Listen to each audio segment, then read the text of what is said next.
নমস্কার বন্ধুরা, কেমন আছো সবাই? আশা করছি তোমরা সবাই ভালো আছো, আমরাও ভালো আছি। রমা মুম্বাই ব্লগে তোমাদের সবাইকে স্বাগত। চলে এসেছি আর একটা নতুন ভিডিও নিয়ে। সকালে খাওয়া দাওয়ার পরে আমি বসে গেছি ব্যালকানি সাফ করতে। আগের ভিডিওতে তোমাদেরকে দেখিয়েছিলাম কি বিচ্ছিরি অবস্থা হয়ে রয়েছে ব্যালকানিটার। বাবার পরীক্ষা চলাকালীন কিচ্ছু সাফসাফাই করতে পারিনি। কীভাবে যে কেটে গেল পরীক্ষার কটা দিন কি বলবো।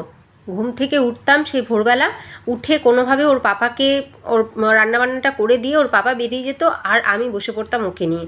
ও যেখানে 10টার আগে ঘুম থেকে ওঠে না, সেই ছেলেকে আমি 7:30 8টার মধ্যে তুলে দিয়ে সেই যে বসতাম পড়াতে, ওই পড়িয়ে একদম স্কুলে যাওয়ার আগে ওকে তুলতাম। ওকে খাইয়ে দাইয়ে রেডি করে বাসে তুলে দিয়ে আসতাম। আর ঘরের তো কোনো কাজই করা হয়েছিল না, সেইগুলো ওকে তুলে দিয়ে এসে বাসে তারপরে করতাম। সব করে আমি ফ্রি হতে না হতেই আবারও চলে আসতো। আবার আসার পরে ওই খাওয়ানো দাওয়ানো, পড়া নিয়ে চিন্তাভাবনা, আবার রাতের খাবার বানানো, এই করতে করতে কিভাবে যে পরীক্ষার কটা দিন কেটে গেল মানে কি বলবো। প্রতিদিনের দরকারি কাজগুলো ছাড়া বাড়তি একটা কোনো কাজ করতে পারিনি। তো ব্যালকানিটার কি বিচ্ছিরি অবস্থা হয়েছিল দেখো। পরিষ্কার করলাম, সব কিছু সরিয়ে টরিয়ে ভালো করে ঝাড় দিয়ে নিলাম। তো এখন মুছে নেব, মুছে নিলে আরও সুন্দর লাগবে দেখতে। এইটুখানি ব্যালকানি, তাতে যে কত গাছ হয়ে গেছে কি বলবো। গাছের প্রতি যে এত প্রেম আমার কোথা থেকে আসলো, একটার পর একটা গাছ আমি বাড়িয়েই চলেছি। ব্যালকানিতে আর রাখার জায়গা নেই। আর ওদিকে আমার জানলার গাছগুলো যেন সব খারাপ হয়ে যাচ্ছে রোদে। এত রোদ কি বলবো, সব গাছগুলোকে এখানে আনতে হবে। তো এই জায়গাটা আরেকটু পরিষ্কার করে নিয়ে সব গাছগুলোকে আমি এখানেই অ্যাডজাস্ট করব, কিছু করার নেই। এখন একটু মুছে নিলে আরও সুন্দর লাগবে দেখতে। ব্যালকানি তো আমার খুব বড় নয়, ছোট্ট ব্যালকানি, সেটুকুর মধ্যেই সব গাছগুলোকে অ্যাডজাস্ট করাতে হবে। এদিকে বাবাই সকালের খাবার দাবার খেয়ে স্নান দান করে এখন চলে এসেছে গোপালকে ভোগ দিতে। ওরই আগে স্নান করা হলো, তাই ওই গোপালকে আগে ভোগ দিচ্ছে। ঘর ঝাড়পোছ আমি আগেই করে নিয়েছিলাম, তাই বাবাই স্নান দান করে এখন গোপালকে ভোগ দিয়ে তারপরে বসবে ওর কিছু কাজ নিয়ে। কিছু কাজ বলতে হয় রাইটিং প্র্যাকটিস করবে, নয় রিডিং, আর তা না হয় ও কোনো অ্যাক্টিভিটি নিয়ে বসবে। এখন তো আর আমাদের বাড়ি যাওয়া হচ্ছে না, ওর পাপা এতটাই ব্যস্ত কদিন ধরে কি বলবো, ভীষণ ব্যস্ত, প্রচণ্ড প্রেশার এখন কাজের। তো যে কারণে এই মুহূর্তে আমাদের বাড়ি যাওয়াটা হচ্ছে না। তো বাবাইয়ের এই যে ছুটিটা, এই ছুটিটা ঘরে বসেই কেটে যাবে। আর ইচ্ছা আছে সামার ভ্যাকেশানে বাড়িতে যাব। আমার মাও খুব করে বলছে আয় আয় কিছুদিন থাক এসে। তো যাই হোক, এই দেখো এই যে এই অ্যাক্টিভিটিটা করছে দেখো, পুরো এই বইটা দেখে দেখে স্টেপ বাই স্টেপ মিলিয়ে করছে। দেশলাইয়ের কাঠি দিয়ে করলো জানো, দেশলাইয়ের কাঠি দিয়ে এই অ্যাক্টিভিটিটা করছে। কোনো রাতের সিনারিও, আকাশ, তাতে চাঁদ রয়েছে, তারা রয়েছে। যাই হোক, এইগুলো ও একা একা চুপচাপ বসে বসে করে, ও খুব সুন্দর টাইম পাস হয়, ভালোবাসে করতে এগুলো। আমি স্নান করে এবার চলে এসেছি কিচেনে দুপুরের খাবার বানাতে। যেহেতু সকালবেলা আজকে রান্না হয়নি, ওই যে ওর পাপা টিফিনটা নিয়ে যায়নি না, একদম ভোরবেলা বেরিয়ে গেছে। তো আমাদের মা ছেলের জন্য এখন ঢিক করে রান্না চলছে। তো মাছ রাখা ছিল ফ্রিজে, যতটুকু মাছ রাখা ছিল সবটাই রান্না করে ফেলবো। অনেকটা মাছ ছিল জানো, এই কারণে বলি এখানে আমার মাছ খেতে একদম ভালো লাগে না। একসাথে অনেকটা মাছ কিনতে হয়, গোটা মাছ ছাড়া এখানে অল্প মাছ দেয়ই না। মানে 250 মাছ কিনবো, 500 মাছ কিনবো, না হবে না, গোটা মাছ নিতে হবে। তো সেই গোটা মাছ আগের দিন কিছুটা রান্না করেছিলাম, বাদবাকি সবটা ফ্রিজে ছিল। এই দেখো এতগুলো মাছ এখন আমাকে রান্না করতে হবে, কারণ মাছ আবার বেশি দিন ফ্রিজে রেখে আমার খেতে ইচ্ছা করে না। 1 দিন থেকে 2 দিন, এর বেশি আমার ফ্রিজে রাখতে ইচ্ছেই করে না। তো যাই হোক, যা আছে সবটাই রান্না করে ফেলবো। এখন আমরা মা ছেলেতে খাবো, আর রাতের জন্য থাকবে, রাতে 3 জনে খাবো। তো মাছগুলোকে ভেজে নিয়েছি। এইবার আমি একটুখানি টমেটো আর পেঁয়াজ কুচিয়ে নিচ্ছি। তো এই চপারটাতে করছি, এটাতে করলে বেশ তাড়াতাড়ি হয়ে যায়। হয়ে গেল চপ করা, এই যে করে নিলাম। এই জিনিসটা আরও আগে কেন কিনিনি এখন তাই ভাবছি, সত্যি ভীষণ ইউজফুল জিনিস এটা।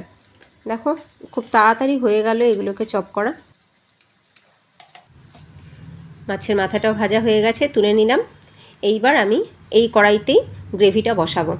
সামান্য একটুখানি সর্ষের তেল গরম করে তাতে দিয়ে দিলাম আমি গোটা গরম মশলা, শুধুমাত্র দিয়েছি এলাচ আর দারচিনি, তার সাথে একটু গোটা জিরে আর তেজপাতা, এগুলো দিয়ে এইবার এতে দিয়ে দিলাম কাঁচা লঙ্কা। এইবার এইগুলো একটু ভাজা ভাজা হয়ে গেছে, দিয়ে দিলাম চপ করা টমেটো আর পেঁয়াজ। এগুলোকে একটু নরম করে নেব, একটু লবণ দিয়ে ঢেকে রেখে দেবো, তাহলে কিন্তু নরম হয়ে যাবে।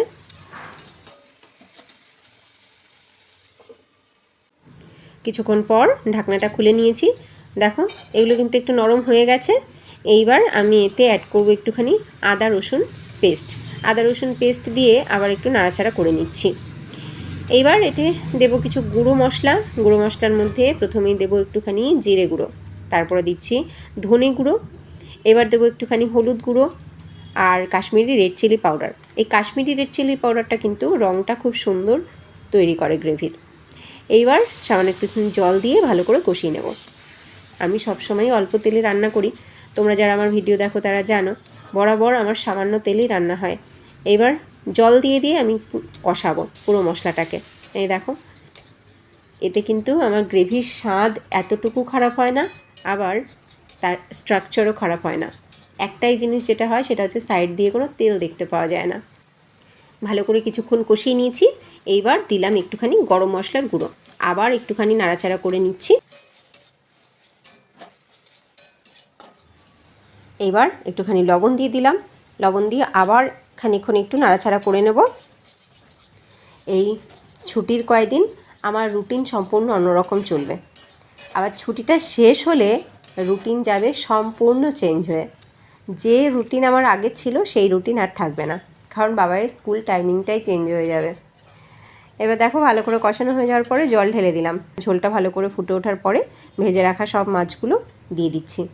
3 পিস শুধু রাখবো ভাজা মাছ, আর বাকি সব কটা মাছই দিয়ে দেবো। এখন আমরা খাবো আর রাতের জন্য রাখবো। আলাদা পাত্রেই রেখে দেবো রাতের জন্য, সেটা আর এখন ধরবো না। রাতে আজকে ভাত করব, রুটি করব না। দেখো রান্নাবান্না ডান। 3 পিস ভাজা মাছ রেখেছি গরম ভাতে খাওয়ার জন্য, আর তার সাথে মাছের মাথা চচ্চড়ি করেছি, আর এই যে মাছের ঝোল এইটা রেখেছি রাতের জন্য। আর এইখানে রেখেছি এখন 2 পিস মাছ, যেটা আমি আর বাবাই খাবো এখনের জন্য। রান্নাবান্না তো হয়ে গেছে, কিন্তু প্রচুর বাসন এঁঠো হয়েছে, তো সব বাসন কোসন ধুয়ে নেব। হয়ে গেল সব বাসন ধোয়া। দেখো উপচে পড়ছে, বাস্কেটে আর জায়গা নেই রাখার, উপচে পড়ছে বাসন। সমস্ত বাসন কোসন ধুয়ে নিয়েছি, যা এঁঠো হয়েছিল যেটাকেই একটু হলেও ব্যবহার করেছি সেই সব কিছু ধুয়ে নিয়েছি। বাইরেটা দেখতে পাচ্ছ কী রোদ, প্রচুর রোদ। আমার এই জানলাটা কিন্তু ভালোই বড়, কিন্তু এটা গ্যাস ওভেনের একদম সামনে, তাই রান্নার সময় জানলাটা খুলি না। এখন বাসন ধোয়ার সময় কিছুটা একটু খুলে নিয়েছি যাতে একটু ঠান্ডা হাওয়া আসে। বাইরের রোদ দেখে বুঝতেই পারছো কেমন গরম পড়েছে আমাদের এখানে। এখনই এত গরম, এরপরে না জানি আর কি হবে। এবার খাবার বেড়ে নিয়েছি, আমি আর বাবাই এখন খেতে বসবো। আমরা তো গরম ভাত ফ্রেশ তরকারি সব নিয়ে বসলাম খেতে। আর ওদিকে ওর পাপা এখন বাইরে খাবে। এই রকম রোদে গরমে বাইরের খাবার ভালো বলো, কিন্তু কি করব, ও এত ভোরে বেরোচ্ছে। আজকে কদিন হয়ে গেল একদম সে 5:30 পৌনে 6টা 6টা এইরকম সময়ে বেরিয়ে যাচ্ছে। তো এই সময় আমি কিভাবে রান্না করে দেবো বলো। রাতে রান্না করে জল ঢেলে রেখে দিচ্ছি ভাতে, সেই ভাত ও সকালবেলা খেয়ে বেরোচ্ছে, অত ভোরেই খেয়ে যাচ্ছে। বলছে রাস্তায় কখন কি খাবো ঠিক নেই, দুপুরের খাবার তো বাইরে দিয়ে খেতেই হবে। কারণ আমি যদি অত ভোরবেলা ওকে লাঞ্চটা রান্না করে দেইও, কিন্তু ওই রকম বেলায় গিয়ে খাবার সময় সেই খাবার ভালো থাকবে বলো। খাওয়া দাওয়া হয়ে গেছে, আমি চলে এসেছি এখন বেডরুমে, আর বাবাই ওখানে বসে এখন টিভি দেখছে। ওই যে বলে না ঘর সংসার হলো একটা সাইকেলের মতো। সাইকেলের যেমন 2টো চাকা থাকে, 2টো চাকাকে সমান অ্যাক্টিভ থাকতে হয় সাইকেলটাকে চলবার জন্য, তেমনি সংসারেরও এই হাজব্যান্ড এবং ওয়াইফ দুজনকে কিন্তু সমান তালে সমান ব্যালেন্সে চলতে হয়।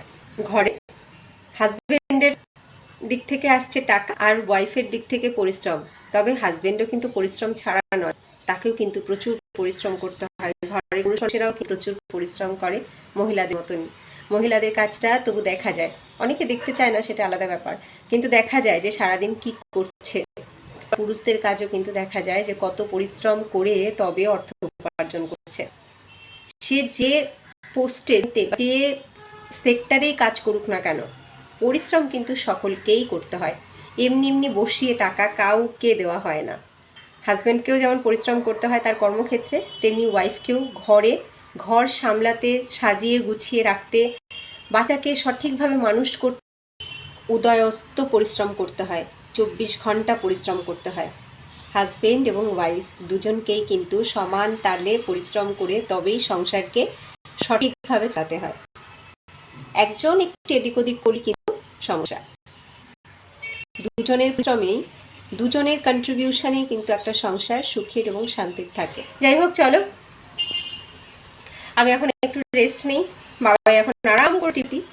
আজকের ভিডিও আমি এখন এখানেই এন্ড করি। তোমাদের ভিডিওটা কেমন লাগলো অবশ্যই কমেন্টে জানিও। যদি ভিডিওটা ভালো লাগে লাইক করো, আর নতুন বন্ধুরা যদি তোমাদের ভালো লাগে লাইক করে সাবস্ক্রাইব করে আমাদের সাথে থেকো, আমাদের পরিবারের সদস্য হয়ে থেকো।